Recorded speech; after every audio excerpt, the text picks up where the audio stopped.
Hello. Happy semifinals week, championship week for some of you, but the fantasy matchup graphs for week 16. Receiver, running back, quarterback. Starting off with receiver, there's tons of these guys this week. I think I put 46 on here just so some of you guys that want those deeper flex or have to decide between and looking at the matchups here. Shadows for the week, not as many, at least compared to last week especially, but Malik Nabers, a big one here because volume's incredible. They don't really have anybody else, so factored that in. But in terms of being 31st against receivers in Atlanta, not as much for Nabers, sadly, because he's going to be shadowed by AJ Terrell. Terrell, still very good. Probably a below average matchup, barely, but still they don't really have anybody, so they're going to be targeting him. I don't think they'll be targeting the wide receiver 2 or 3 a ton, just because that's where the weaker side of the defense is. He's fine. He'll get a lot of volume, but how valuable is the volume going to be with the quarterback play?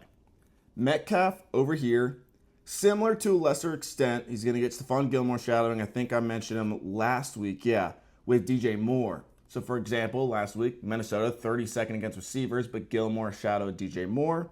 Not horrible, but again, not 32nd. Moore ended with 8 receptions, which is great, only 46 yards, no touchdowns.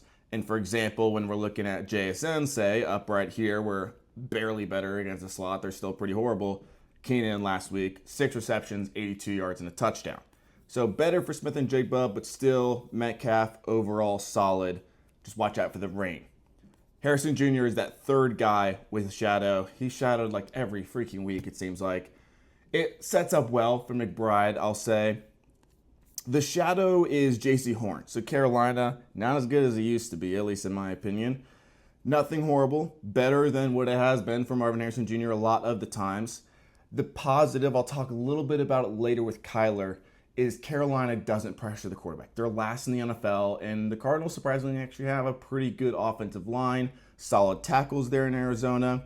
So, hopefully, more downfield shots with more time to throw, a little less scrambles. That should help Marv at least. Jakobi Meyers getting away from the shadows is starting in this top right. If O'Connell plays fine with it, he should get high volume in a rare close game against Jacksonville and a really good matchup. They do play a lot of man coverage, top 3 in the NFL. That's not really what Jakobi is best against, more Bowers for that sake, but still zone half the time. And when they drop back in that soft zone that Jaguars tend to do a lot, that is where he should eat. Volume should be there. Touchdown upside still, pretty low. But overall, a pretty solid play if you need it. Jeudy right here.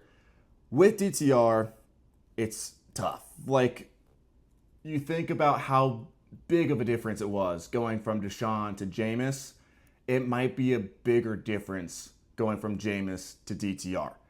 He has 0 games with 200 yards in his career. You're just like hoping for that big play against this Bengals defense, but the volume should be a lot lower. The touchdown opportunities definitely lower. Again, you're just kind of hoping for that big play in my opinion. Kupp and Puka, 2 that are very interesting. So Nakua kind of right here in the center.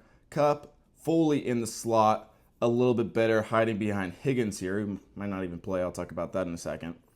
But these last 5 weeks, and even just longer than that, the Jets haven't been their dominant passing defense self, especially when you adjust it. So I think they're like 6th against receivers on your guys' apps most likely. But when you adjust it, 21st against the slot, 14 overall. Against the slot, they have struggled, especially these last 5 games. In the slot, they're 30th. Outside, they are 29th still. So still horrible.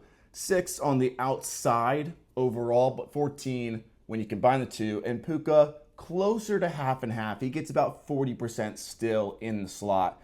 So he should be fine. DJ Reed, watch to see if he plays. Sauce is going to be playing most likely. So that's not amazing, but it's not anything that you wouldn't play Puka. Kupp has a good enough matchup actually to have an incentive to play him even after last week. Evans, he is projected for the 22nd best volume. I don't know why. I think it should be a lot higher because this is more than, I think it should be a lot higher. He's second in targets per route run since Godwin went down. And With Baker, how he's been playing recently, that volume is extremely valuable. There is no Trayvon Diggs, makes the matchup just that much better. And they've been bad recently in terms of the Dallas secondary. Not really anything you're scared of. I like him a lot this week. I have the Baker and Mike Evans stack in my main league, so I'm praying to God Sunday night in Dallas. Hopefully they show up in prime time so that Baker has to throw some deep balls and actually stay in the game a little bit. Chase and Higgins, like I said, Higgins probably not going to play. Maybe 50-50 as of now, Thursday night. But with the risk of his injury history, we know how Higgins is a lot of the times in the past. He's had these injuries, and then he's coming to the game, and he plays 10 snaps. That's a huge risk. In terms of Ja'Marr Chase, he's already the wide receiver one, obviously. Without T. Higgins, he gets like 1 billion points per game. The last time he had no T. Higgins, he had 264 yards and 3 touchdowns. So it's obviously a big bump for him. DeVonta Smith, an interesting one here. Right in the middle, the one that scares me. So he did really bad against Washington last time. From an NFL perspective, not horrible of a day. The reason he did so bad is because they can run on this team so easily. Their defensive line in terms of the rushing defense is bad, which isn't good when you're going against the Eagles' offensive line and Jalen Hurts and Saquon Barkley. So I think it is going to be pretty run heavy again. That hurts DeVonta Smith, especially with A.J. Brown in there. So I don't love him. He's playable. He's obviously really good at football. And hopefully they get a little bit of a shootout if Jayden Daniels can score on this Eagles defense. And I'll mention that later a little bit more. Shakir right over next to him. Great matchup for him overall. Against the slot, they haven't been bad, as you see. But a lot of that is due to game script, which honestly isn't really in Shakir's favor. That's the problem. But in terms of the cornerback matchup, nobody's targeted more in the NFL than Marcus Jones. And over 50% of the time, he's going to be that slot corner on Shakir. So the volume should be there, especially with what we've seen in the second half of the year from Shakir. Confident that he'll at least have the volume. Over here to the left, we got London and Mooney. The thing with them is I know Penix is in, so maybe it changes. I don't think it will in terms of the pass rush rate. They have been running more and more and more. They are last in the NFL the last couple of weeks in terms of neutral pass rate. They weren't trusting Cousins, but at the same time, you got a quarterback in his first ever career game, and you're going against a team that, isn't very good in the Giants. They don't have a quarterback to keep up, so how much are they actually going to be throwing the ball? I will say, if they stay in a closer game, the Giants' passing defense doesn't scare you. The reason they're on this side is because they don't get thrown against. In terms of a fit, similar to Bo Nix and the Broncos, like I always used to mention in the preseason, perfect fit for him there. Same thing with the receivers for the Falcons and Penix. You look at that Washington offense, Mooney in London would kind of be perfect for that style of offense. You at least got the Penix of that offense. Downfield, accurate thrower. The timing and the accuracy in terms of getting in stride is incredible. That's his main strength in terms of Penix. He gets the ball out decently fast too. Overall, I like it for London and Mooney if they're throwing the ball. I just really don't trust that this week. Thomas Jr., a big one right here, similar. So they play against the Raiders. And as you see here, they are number 6 against receivers. They've been a little worse recently, but a bigger thing is they are, number 6 against receivers. Why? Because the Raiders suck, and they're always losing. So this week, we check out the game.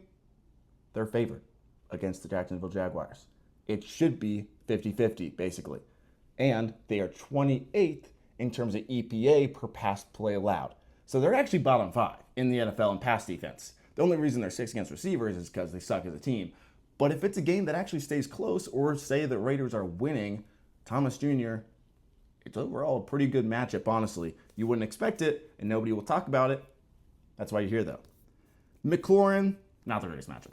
2 targets last time he played the Eagles. 1 reception for 10 yards.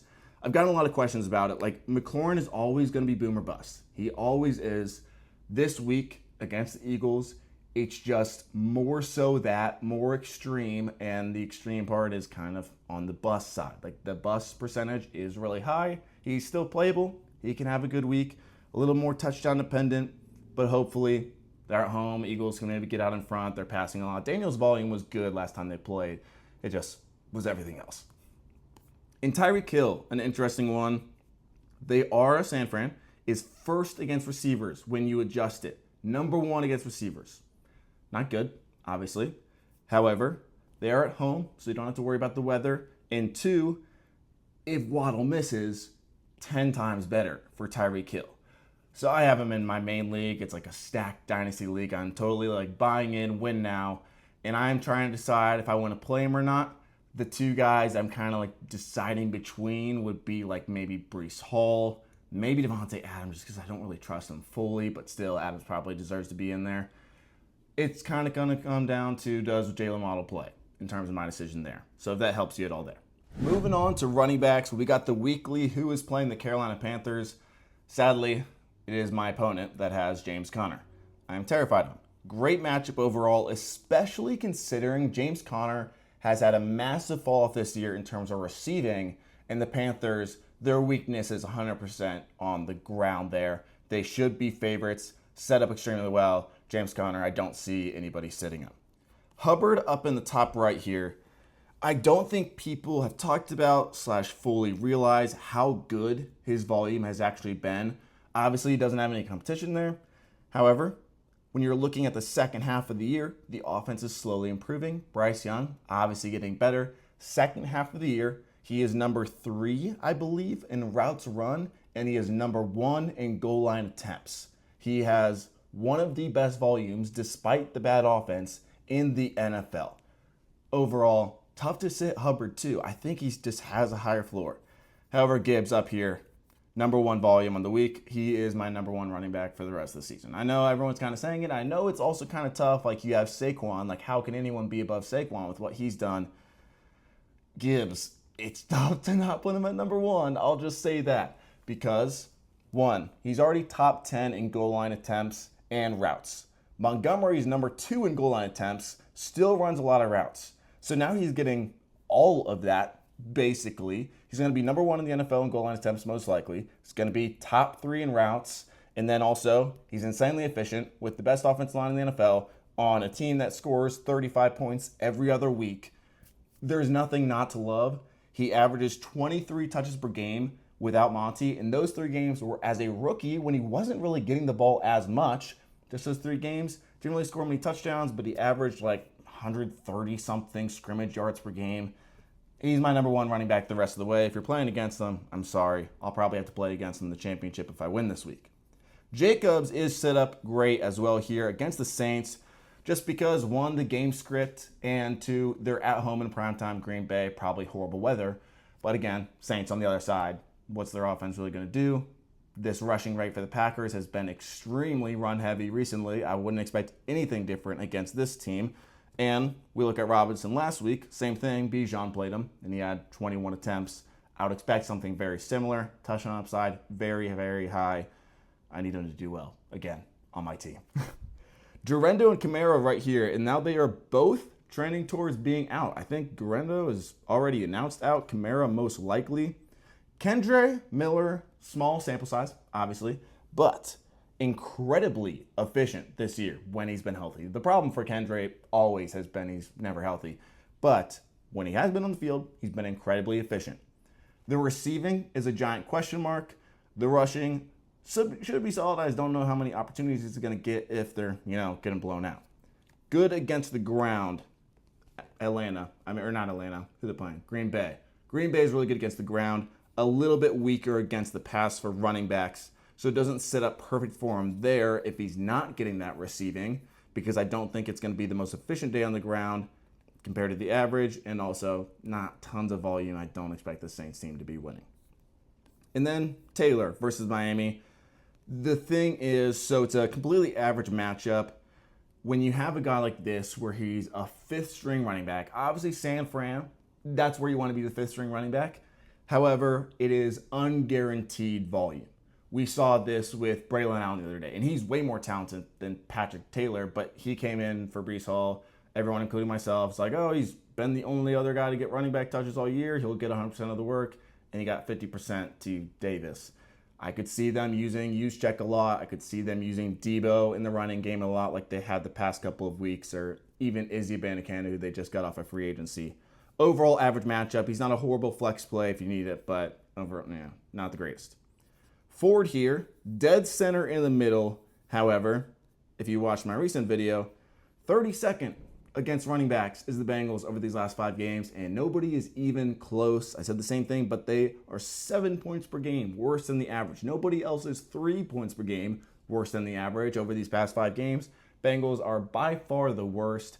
DTR is the problem. Are they going to be able to score against a really bad defense still? I don't know. Like I talked about with Jeudy, the passing game isn't going to be there. Maybe his rushing ability, DTR, opens up some better lanes for Ford. Solid rushing volume and rushing efficiency, I would expect, but lower touchdown upside. Probably not much receiving. Usually those scrambling quarterbacks don't check down too much. Breece Hall, everyone asked about him. I mentioned how I had him earlier. There is no Braylon Allen, so maybe that helps some. The biggest change, though, since that coaching change, so the first half of the year, he was getting over 6 targets a game, 6.2. Since that point, he's only at 3.5. So basically getting it cut in half.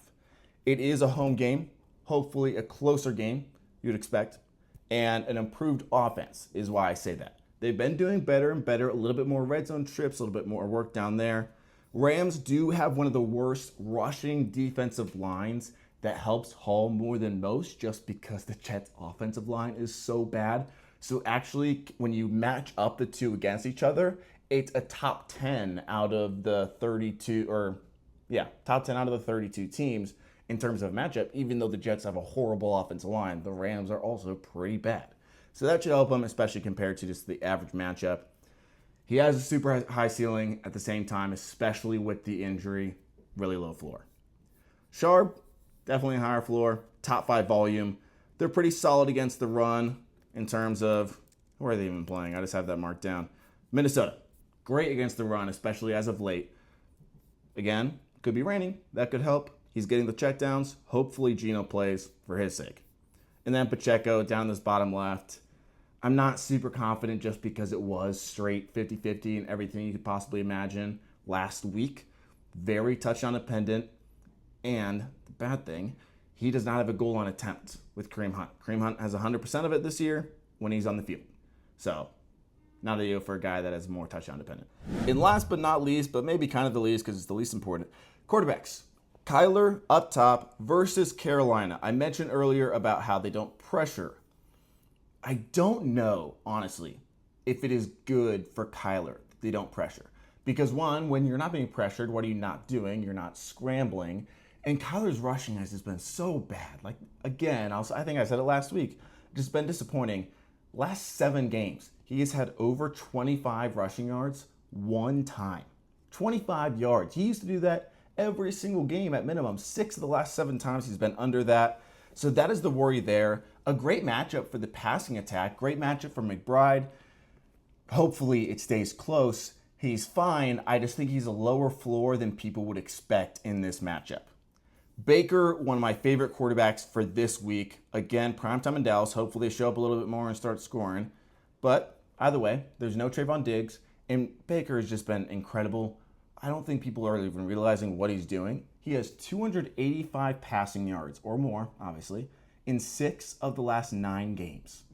66% of the time, he's thrown for over 280. No one else is doing that. In a lot of these games, I bet, I'll have to look it up, I bet he leads the NFL in games with 3 passing touchdowns or more. It seems like half of them this year, he's had 3 touchdowns or more. So there's a great floor, I think, and a great ceiling overall. Someone that might be tricky for that sake, I don't think Wilson has a highest ceiling. We saw that a few weeks ago when he played Baltimore. But overall, this matchup is a little bit of a lie. They are 25th now against quarterbacks. They have been a lot worse over the span of the year. However, Russ, against Baltimore, these last 5 games, they are number 1 against quarterbacks. Significantly better. And at the same time, you don't got Pickens. That is a massive difference. And also, there's this little mark. Yes, they are, I think, 25th right here. However, up until Allen, That is where the big difference is. So like 32, Aiden O'Connell, it's like 5 or 6 points per game worse to quarterbacks on average. Josh Allen's is like 3.5, and then it drops down to like 2. So even Russell's, if you think it's a good matchup, it's not an insanely good matchup, even like 2 times worse than Josh Allen's, who's at 26 right now. We move over to Stafford. Overall, playable. DJ Reed dependent, see if he plays. However, as of late, the Jets have been horrible against quarterbacks. They've been bottom 5. Don't really know why. Part of it, actually, is just because the offense is doing better. So Stafford, I don't love him ever really in fantasy, but he's a possible streamer. He has been throughout his entire career, basically. Penix. Like I said earlier, the Denver fit, pretty solid for him. He's going to be boom or bust. Like I said, I don't think the volume is going to be there for Penix. He doesn't run at all, so expect 0 to 1 rushing yards. It's all going to have to be on passing and passing touchdowns. I don't think they're going to be passing much in the red zone, and I don't think he's going to have the volume to put up, say, 250 to 300 passing yards. So, not a horrible matchup, but they have to keep it close for it to actually be a good matchup. Darnold's a little bit tougher because it is a rain game. Seattle's pretty average all around. No rushing there. He is fully relying on the passing. Still a huge ceiling just with the weapons he has there. They're all healthy. That helps a ton. But again, it's tough, especially when we just don't know about the weather yet. And Jayden versus Philly. Up in there because he's got the volume, and I still think he's going to get the volume. He wasn't good against this Philly team earlier this year, but still, in that game, he had 32 passing attempts, 7 rushing attempts. So about 40 touches, and he had great volume. Like, that's good enough volume. The production wasn't there. I think it can be, though. Again, not the greatest, but compared to a lot of other quarterbacks, say like a Geno Smith or Bryce Young, Goff, Purdy, whatever, I'd still rather play Daniels. We see that earlier this season when he played another really good defense in Chicago. They're number 1 versus quarterbacks, and he played great. Solid rushing, I think over 50 yards rushing, over 300 yards passing. So he can still do it, just not the most perfect scenario. Similar for Lamar Jackson, hasn't played well against Pittsburgh, but he's Lamar Jackson. I'm not overly worried. I'm more confident in Jackson than I am Daniels. That's all I got for you guys today. Thank you for watching. See you soon. We'll have videos coming out over the next few days. Peace.